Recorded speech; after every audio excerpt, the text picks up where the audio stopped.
Now let's take a look at what just happened, what you just observed.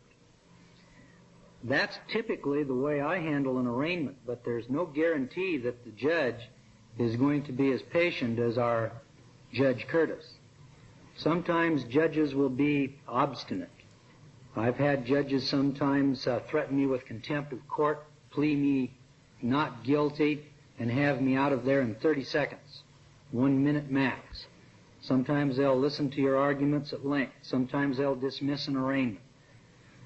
Sometimes they'll use the arraignment and then dismiss later. The prosecutor will fail to show up at a motion hearing. There's all sorts of scenarios that can come out of this motion hearing. Now, this arraignment, not a motion hearing. You'll notice, though, that the defendant in this case took control of the court and demanded all of his rights at all times. This defendant was prepared to go to jail if it were necessary or required, rather than back down or back up. If you get an obstinate judge who's going to charge $300 bail or some obnoxious price like that and wouldn't let me go, then I would go to jail rather than pay the bail. And then we would file a writ of habeas corpus with our state Supreme Court to bring the body forward, or, depending upon which case it is, with your district court. Now, a writ of habeas corpus is a subject matter more appropriately addressed in motions and in summonses and process, and we'll cover that in a later lesson. But you want to know and understand going in that when you go into this arraignment hearing, that there are certain rights that you're going to demand and that you're going to obtain, and if you don't obtain them, then you're going to obtain them by paper. Even after I have gone into the arraignment, I still file the paper. I still am going to put it in writing, because I want that record to be set.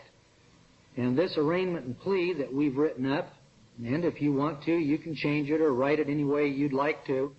You can add to it or subtract from it depending upon where you are. But we've been using this now for about a year, and we've found that we've gotten the best results by, one, an oral appearance before the judge, because now this judge has seen me eyeball to eyeball. And now he knows that this person is not one of those sheeple who comes in and can be railroaded, manipulated, and argued or cajoled into any specific position. That when I come into the courtroom, that I'm going to demand my rights and that I'm able to examine and cross-examine. In other words, that's what we call the stark terror syndrome. Judges aren't used to that. They don't know how to handle or deal with people. Sometimes they come unglued and throw them in jail for contempt of court. There was no contempt of court here. You didn't see this last defendant come in and commit any contempt. He's the belligerent claimant in person demanding his rights. And he got all of his rights, didn't he? Now, some judges are sympathetic, and there's no need to come in and become an obnoxious jerk to a judge who's sympathetic to constitutional issues, but is simply acting pursuant to rules and procedures.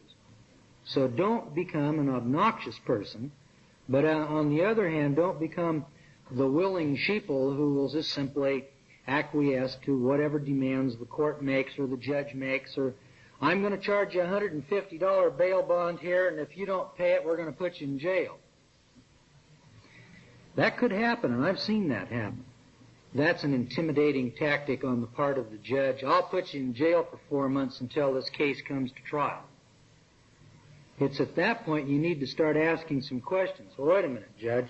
I don't understand. Why would you want to put me in jail for a longer period of time than this penalty would exact from me if I pled guilty today? What am I after? I want him to say, well, I want to teach you a lesson that you can't come in here and demand your rights.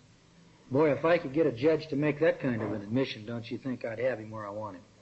Or this judge is going to say, well, because I want an interest-free loan of $150 for 4 months, and if you don't give it to me, I'm going to put you in jail because you won't give me this loan. Now, he can't make that kind of a statement. That's ridiculous. Can he put you in jail for 4 months, pending trial? over a matter that wouldn't require 4 months in jail if you stood in front of him and pled guilty? Absolutely not. You see, that's a discretionary move on his part. If he says, "Marshal, take him out of here," shut up. Let the marshal take you out. Let him haul you off to jail. Let them stew in their juices for 3 or 4 days while a citizen is sitting in jail because he demanded his constitutional rights. File your motion or your petition for a writ of habeas corpus in your state Supreme Court and your district court, and let both courts know a citizen of this state is in jail because he demanded his rights. This is why you're going to need some friends on the outside who aren't going to jail, who can be knowledgeable enough to write this writ of habeas corpus and get it filed for you. In our local area, there's probably 50 people who can write a writ for me, or vice versa. Now let's suppose, for the sake of argument here, that this person who's the belligerent claimant in person were to demand his rights, and this Judge Curtis were to say, "Marshal, this man's in contempt of court. Take him out of here for 5 days. Mr. Gordon, I'm sentencing you," and blah, blah, blah, and you know how this goes. Now he takes you to jail, and there you sit. Well, what was it that I did that was different from these other people who came up for arraignment today? That's why you want 4 or 5 witnesses in the courtroom. And let me tell you how to really spread a little terror among your judges and your prosecutors. All of your witnesses should be sitting there with a yellow pad writing on it. I don't care whether they're writing facts and taking notes or whether they're playing tit-tat-toe. Just let that judge see 5 citizens out there taking notes. And your witnesses should be taking notes. What did the judge say? What did the judge do then? What did the bailiff do? What did the defendant or the accused person say? What did he do? He demanded his rights, and that so infuriated the judge that he held him in contempt of court and had him hauled out and put in jail. You see, that writ of habeas corpus has to have some affidavits in support of it to get any effect. And let 5 witnesses sign 5 affidavits in support of what this judge did to violate this citizen's rights. And then let that judge explain that to the administrative law judge in his district. Let that judge explain that to one of the justices of your state Supreme Court. Let him get educated. That only has to happen a couple of times, and let me tell you, it's happened a couple of times in our county. And when that happens in our county, somebody somewhere, I don't know who this mysterious they is, I have a hunch that it's our state Supreme Court, and somebody gets on the telephone and says, "Listen, you get that guy in my office and let me read him the Riot Act." That's the way I think that happens, because we've never had a petition for a writ of habeas corpus come to a hearing, to my knowledge. What happens is some mysterious phone calls transpire somewhere, and some jailer just comes down and says, "Okay, Gordon, you're leaving." And you know what I tell him? "Not yet, I'm still playing cards." And every time they tell me in that jail, "All right, Gordon, let's go," I don't want to go. I'm playing spades, and it's my deal. "Gordon, let's go." Are you going to do something bad, wicked, terrible, or awful to me if I don't obey your command? That's the way you deal with the sheriffs. That's the way you deal with kids that want to play kindergarten. You know, I can play kindergarten and sandbox just as well as anybody else, and maybe better. All right, now what else did we observe about this defendant Gordon when he came up? He demanded his rights, but what else did he do? He challenged the jurisdiction of the court, didn't he? Didn't he say he was here against his will and over his objection? That he didn't make a voluntary appearance? You bet, because you see, when you make a voluntary appearance, you've granted that court jurisdiction. Bail grants jurisdiction. A voluntary appearance grants jurisdiction. Pleading guilty or not guilty grants the court jurisdiction. And if the court has jurisdiction, then the judge has the capacity and has the power to listen to that case, to make judicial determinations, to listen to the motion hearings, to exclude evidence or to enter evidence, evidentiary hearings. In other words, out of your own mouth, will you grant or deny jurisdiction to that court? So at this time, let me make a pitch for Bouvier's Law Dictionary of 1870.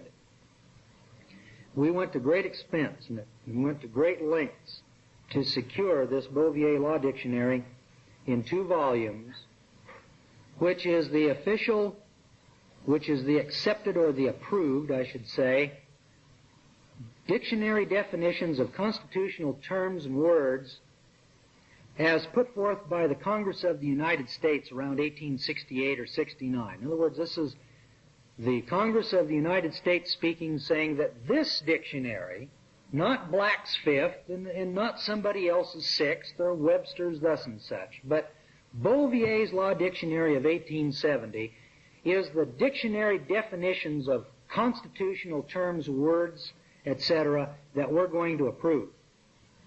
And we sell those for $150. At least at this printing, they're $150.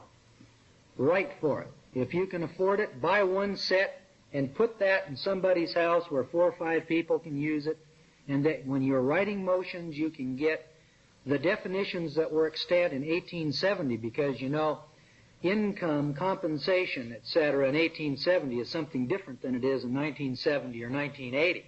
Your IRS agent out there says income is wages and tips.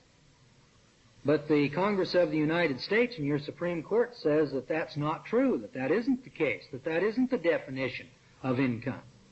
That wages and tips and first-time commissions are compensation, not income. That's just one example. And I can go on and on. What's the dictionary definition of license in 1870 and license in 1980? Let me tell you, friends, that there's a great, great difference. And when you're going to demand your rights and you're going to write your motions and you want to take your case to Moses in Washington, you've got to have the dictionary definitions that the Supreme Court in Washington is going to adhere to and rule on. And those definitions are the definitions from 1870, because that's what supports your position. If you want to use dictionary definitions in 1980, you better pay your income tax. You have tips. Those tips are taxable by 1980 definitions. So here's a fellow then who's claiming common law jurisdiction, demanding his rights at the common law, demanding a 12-man jury, not a 6. Is he going to get a 6-man or a 12-man jury? In Idaho, friend, you're going to get a 6-man jury. Did I make my demand timely?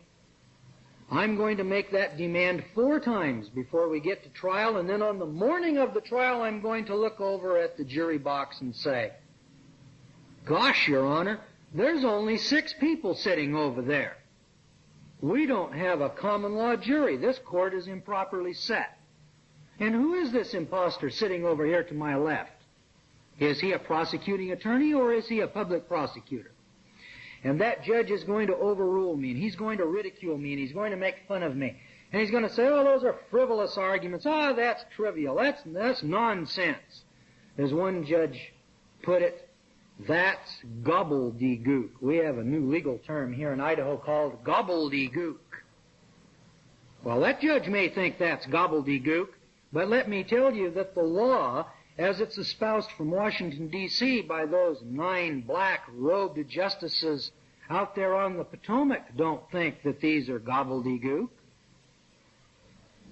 We've got some traffic court judges that don't understand the law out here in Idaho. And it takes time. It's not going to occur overnight that these people are going to just bow down before you and say, oh, my goodness, Mr. Gordon's here today, and he's demanding his rights, and therefore I'm going to dismiss today.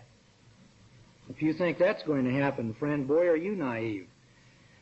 A couple of days in jail and a few knockdown, drag-out brawls, and that marshal dragging you out for contempt will sober you up in no uncertain terms, I'll tell you that. But after you've gone through that a few times, and a few of your other friends have gone through that, you've now begun to establish some losses. And that's what you're looking for, losses. I want that judge to throw me in jail for 5 days for demanding my rights. I want that policeman to knock me down and take my fingerprints against my will and over my objection. because that's what creates loss, and that's what creates lawsuits. And that's what creates change. Because change comes when the insurance underwriters walk into your mayor's office and say, Mayor Jones, we're going to cancel this city's insurance coverage unless we have some meaningful changes in your police department. Yeah, that's right. When the insurance underwriter comes in and says, we want change, you're going to get change. And that's why you want to have some Title 42 suits. And when those Title 42 suits are pending, you want that insurance underwriter coming to you and saying, Mr. Schmedley, we think that it's time for us to settle this matter out of court.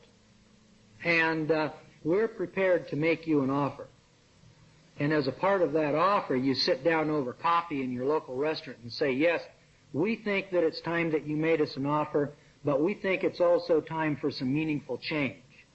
And here's the kind of change we want to see in our police department and in our local traffic courts. Now, we watched a couple of sheeple at the beginning of this film come through. We call them sheeple here because they're people who act like sheep. They don't have any ability to go into the courtroom and demand rights, and so they go in looking for an easy way out. What can I do to please this judge so that he won't come down on me very hard? I want him to go real easy on me. And we liken this to the mouse theory. You know, mice get caught. And so people act like mice in this regard and saying, well, gosh, I wonder if I'll get caught if I don't have a driver's license, or I wonder if I'll get caught, and gosh, I want to be real careful and just drive at night and drive on the back streets and one thing and another. And this is what I call the mouse principle. Mice get caught. Lions don't get caught. You want to catch a lion, you better not try, because you know right away, as soon as you grab him by the tail, you may not be able to let go. So what I do is I drive right down Main Street, and I don't have any license plates on my car. And I'm the lion who's driving down the street saying, so what? And that's the way that comes down. All right, now you're going to say, well, yeah, but I can't go up and talk to a judge like that. I just don't think I could go up there and he'd get mad at me and I'd commit contempt of court, and I just don't know how to handle that. So let's take a look at a couple of sheeple with a little instruction, and let's show you how you can make your arraignment and plea by paper and make the judge love you at the same time.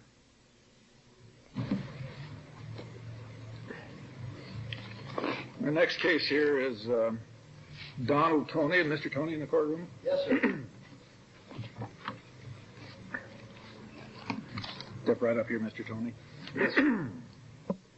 You see, I have here 3 uniform citations. One of them is failure to register vehicle.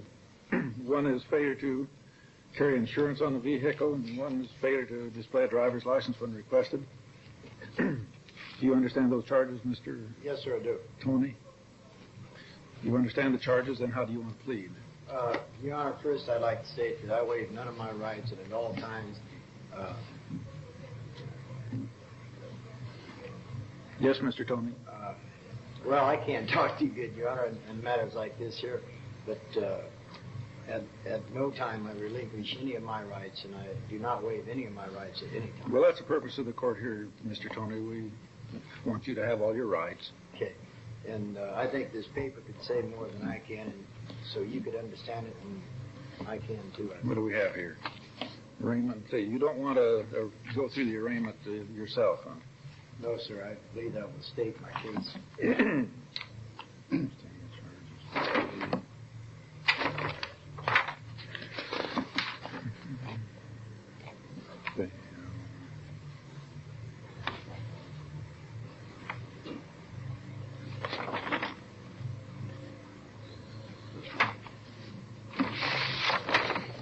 Well, everything seems to be in order here, Mr. Toney. See, you demanded jury trial with 12 persons. We can't give you a jury trial with 12 persons, but we'll give you a jury trial. We'll set your trial for 20th of July, 1983, in this courtroom at 1:30 in the afternoon. Thank you. You may go.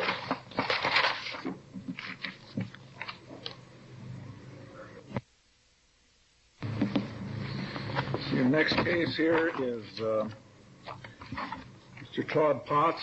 Mr. Potts, are you in the courtroom? Yes, Your Honor. Come forward. Mr. Potts, I have 3 citations here. First one is for selling beer to a minor under 19 years of age. Second one is selling beer to a minor under 19 years of age. And the third one is selling beer to a minor. 3 counts of selling beer to a minor. Do you understand the charges against you? Before I can answer that, Your Honor, I'd like the record to show that I demand all my rights under the common law at all times, waiving none of them at any Well, time. Mr. Potts, we're not under the common law here. We're under this, we go to equity here, so. That may be so, but I still want to demand all my rights at all times, waiving none of them at any time, Your Honor. And I have prepared here a written statement of my rights, known as an arraignment and plea, Your Honor. Arraignment and plea. This is a little out of the ordinary.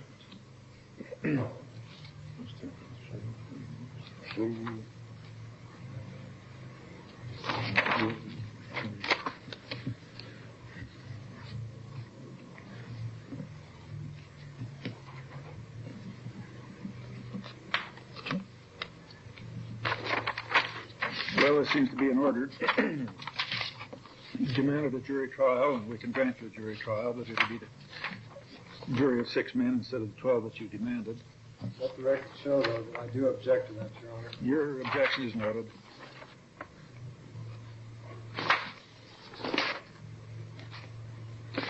Well, Mr. Potts, we'll set your trial for the 15th of August in this courtroom at 1:30 in the afternoon. That'll be fine, Your Honor. That's all. Okay, now you've gotten an opportunity to watch 4 or 5 arraignments. This is the way we arraign people here in Boise. It's the way you should arraign a person wherever you are. You've got to learn that control of the courtroom is one of the requisites for being successful in the courtroom. And in order to take control of the courtroom, then you've got to learn and understand these principles of salesmanship. That the salesman is the person who commands and dominates the conversation. And I don't mean that in a rude sort of way where you just butt in. Be very careful that you never interrupt the judge.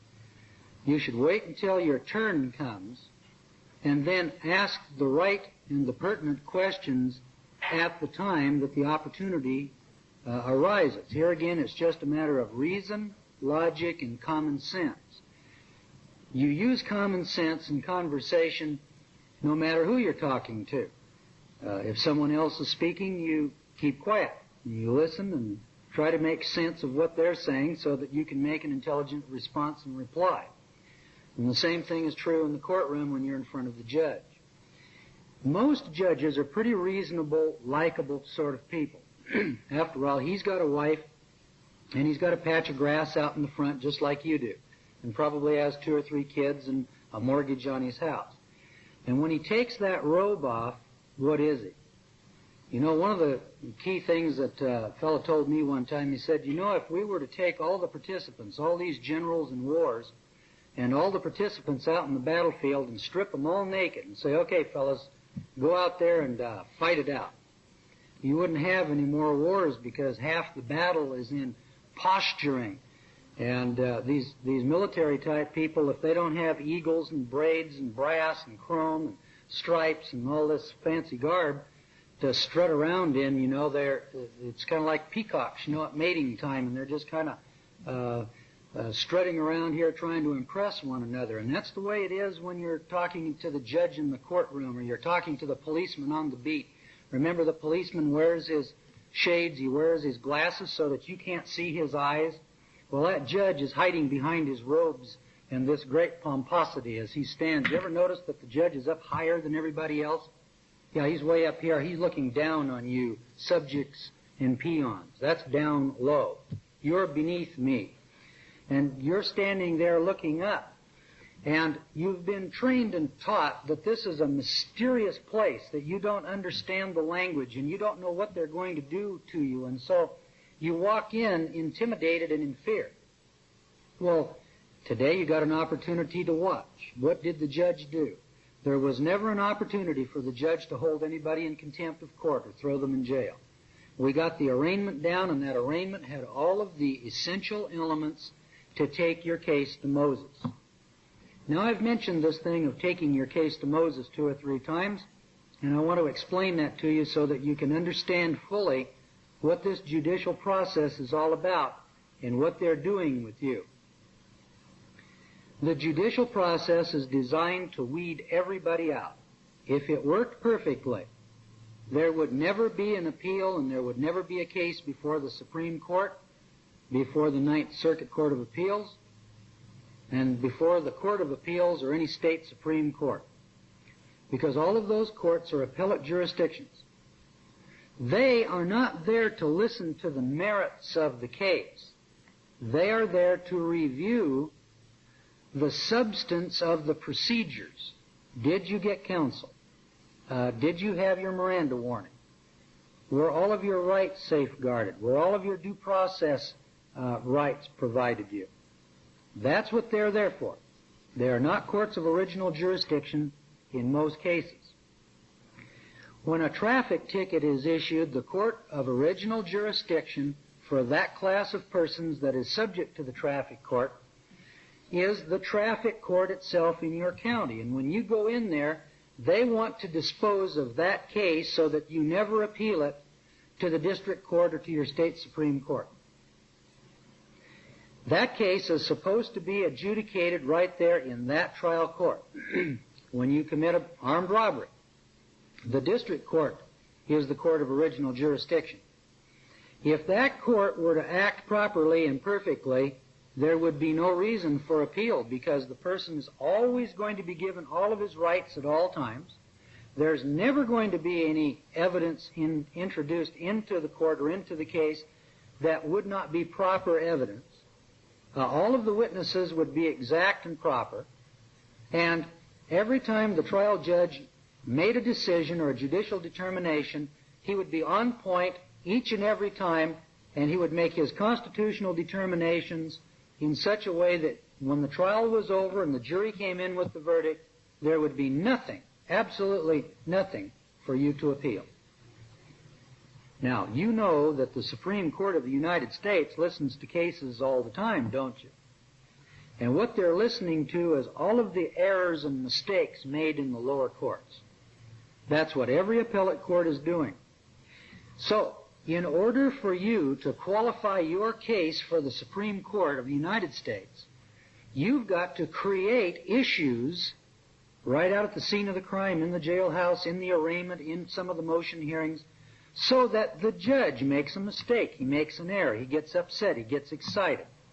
His wife yelled at him over breakfast because of something he did, or he yelled at his wife because she burned the eggs and they had a big fight, and he comes into the courtroom and he's mad. I'll hold you in contempt of court. Marshal, take him out of here. It's that sort of thing that occurs in the everyday garden variety run-of-the-mill lives that we live. It happens to the judge in the same way it happens to you. Well, in ancient times, there was a system of appeal, and you will find it out on Mount Sinai. And Moses was out there with about 3 million of these hard-hearted, stiff-necked Israelites. And these fellows, they just couldn't get it through their heads that Moses, or God, knew what was good for them and that they were supposed to go into the promised land. And they, like everybody else, had some problems. And let's take a look at one. You know, Abdul, the sheep herder, was sticking his tent peg in the ground. And while he was sticking his tent peg in the ground, he got a little over the line. And Ted, the cobbler over there, complained and said, wait a minute, you got your tent pegs over on my side of the property there. And so they had these controversies, and Ted would take it to Moses, and Moses would say, move your tent peg over on your own side, Abdul, and Ted, why don't you move your tent pegs over a little bit? And he was out there busily trying to solve problems every day. All right? But there's a limit to how many problems any one man can handle. And so it is today. You see, there's a limit to how many cases that Supreme Court can handle. And it's about 10,000 cases a year. They get that many appeals. So, Jethro, Moses' father-in-law, came up one day and he says, "Hey, Moses, have I got an idea that you just can't refuse? Here's what you do, Moses. What you do is you make a judge over 10. And then you make a judge over 10 of those judges of 10. And then you make a judge over those judges of 100. And then you make a judge over those judges of 1,000. And finally, when you make a judge over those judges of 100,000 or so, there's only 30 or 40 judges that you have to deal with. Then when there's a case, the judge over 10 can probably solve it right out there with the tent pegs. And when it's a little more serious problem, maybe a judge over 100 will have to handle that. And so on up the line, until only the most difficult constitutional questions that have broad and general ramifications that are going to affect all the citizens of the nation need you get involved in this process. Moses, what do you think of that idea? Moses liked the idea, God liked the idea, and that was the first appellate system that I know of in recorded history. The appellate system in the United States is essentially the same way. There are innumerable matters that each and every one of us have to have adjudicated. You have unemployment insurance, right? You want to go down and you want to sign up, or you're an employer and you want to prevent somebody from getting unemployment insurance because you think the fellow doesn't deserve it. He's unemployed and he says he needs it. And so don't you go into an administrative hearing at the Department of Employment? Do you think that Chief Justice Berger can listen to the tens of millions of unemployment claims that have controversy to go with them every year? No, that's impossible. Well, what about all these traffic cases? Are we going to have 16-year-old kids running up and down the streets at 90 miles an hour, drag racing and running over kids and causing property damage? No, we understand that we've had problems in the past like that. So we have traffic courts, right? People die and they leave wills.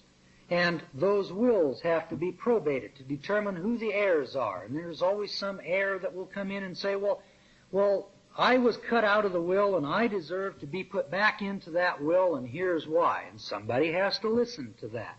So we have probate judges. And on.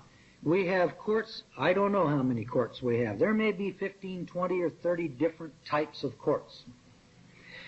But there is a guiding rule and principle in each and every one of them, and that is that you're entitled to all of your due process rights at every stage of the adjudicated problem. So, here's what happens. Let's take an innocuous little case and let's follow it through and see what happens. You're laid off at your company and you determine that you are entitled to these unemployment benefits, and you go down and you sign up. And somebody gives you some forms and papers, don't they? See? And you fill out the forms and the papers, and it goes to some worker, and that worker looks at it, and that worker decides, well, I'm not sure that you're entitled to this, so I'm going to send this up to my boss. The boss looks at this, and you go in. That lady's boss looks at this and says, yeah, I don't think he's entitled to that. And so they send you a notice, and they say, no, you can't have this insurance, but you have the right to appeal. And it's at that first stage of administrative process that you walk in and you demand a hearing. You demand due process. You demand all of your rights at law under the Constitution of the United States. And I demand all of my rights at the common law, including a 12-man jury to decide whether I'm entitled to these benefits. Are you going to get that? No. But you've made your judicial demands. You have set out your status.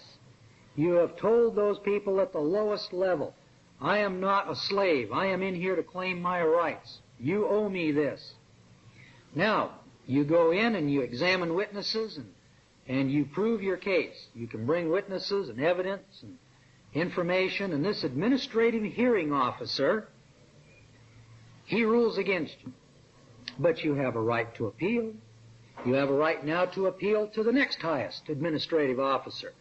Remember, here's the judge over 10, the judge over 100, the judge over 1,000. You take it up one more notch. At that point, you demand due process, and you demand to put your witnesses forward, and the fellow violates your rights. Now what do? You sue them in a tort action, and you claim damages. These people owed me this money, and they didn't pay me, and I'm going to sue you in an action. And I demand a jury trial. Now what happens? The jury comes in, and the jury awards you your victory, and they say, yeah, he is entitled to this, and he's suffered damages, and the Department of Employment should pay him all of these back checks and $5,000 in punitive damages. Now the Department of Employment looks at this, and they say, wow, if this guy can do this, this is going to cost the state millions of dollars a year because of this or that issue. Therefore, we're going to appeal this now to our state appellate court. And so the state appellate court takes a look at it. And they affirm it.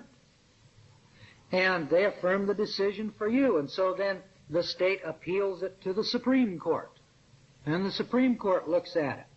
And they say, well, we're going to reverse this. And then they take your money away from you. And they say, no, the lower courts did err. He's not entitled to that money. That jury did err. Now what happens? Well, now it's your turn to appeal. Now you file an appeal to the Supreme Court of the United States, because now you're claiming that there's a major federal question. Remember, way down at that administrative hearing, you said, I demand all of my rights. I demand my right to have counsel. I demand my right to a 12-man jury. And now they've taken your judgment away from you, or vice versa. You know, either side can appeal. And so the Supreme Court takes it as a matter of constitutional rights. Does the state have the right to deny this man benefits for ABC reason? And the court will take it on, and they will issue a decision. And when the decision comes down, it'll be yea or nay. From that court, there is no further appeal, and that's why we call that the court of final disposition. When it says yes or no, that's the way it will be. And you get your money or you don't get your money. But in addition, there will be a book written, and your name will be in that book, and it'll be called Gordon versus State Commissioner of Unemployment Insurance, or State versus Gordon, or Smith versus Schmidley. Sometimes you'll sue the Commissioner of the IRS, or you'll sue Secretary of State or the Secretary of the Treasury Regan. It could be anything like that. And in that decision then is the guideline, so that in all other similar cases that are very similar to yours, that judges, prosecutors, and other officials can look at the Supreme Court's dictates and decisions in that matter and say, well, that's already settled law. That decision has already come down. An illustration of that is in my paper on the Social Security case, or the Social Security issue. I wanted to find out, what has the Supreme Court of the United States decided about Social Security?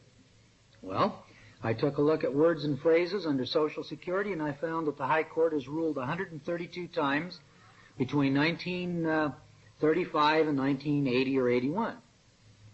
Some of those cases involve people who are trying to get benefits. Some of those cases involve people who have had benefits, and then the Social Security Administration took their benefits away from them, and the Supreme Court of the United States restored their benefits to them. Sometimes it was companies claiming that they shouldn't have to pay, or that if they did have to pay, they should be paying at a lower rate.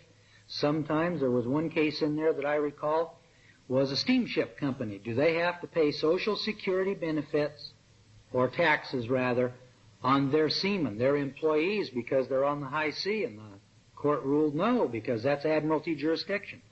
That's the high water mark. And when you get out to the high water mark, that's the Admiralty jurisdiction, and Social Security doesn't apply. Okay. When your case comes into the courtroom at arraignment, this low judge, this magistrate in the traffic court, is not going to give you your 12-man jury, and he's probably not going to give you counsel.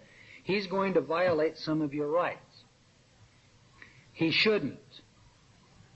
But remember, 999 sheeple out of 1,000 that come through these courts don't demand any rights. So the judge is really, in effect, nothing but a clerk. He just sits there, $25 and $20. But because they're taking your life, liberty, or property away from you against your will and over your objection, the Constitution comes into play and absolutely demands that due process of law come into play. Now, you don't have any due process of law when you go in to pay your power bill, do you? That's a contractual agreement. You go in, you pay your power bill, and you walk out and you've got a receipt. But when somebody is going to extract life, liberty, or property from you against your will and over your objection without a contract, boy, now that's another subject. That's a matter for judicial procedures and judicial review.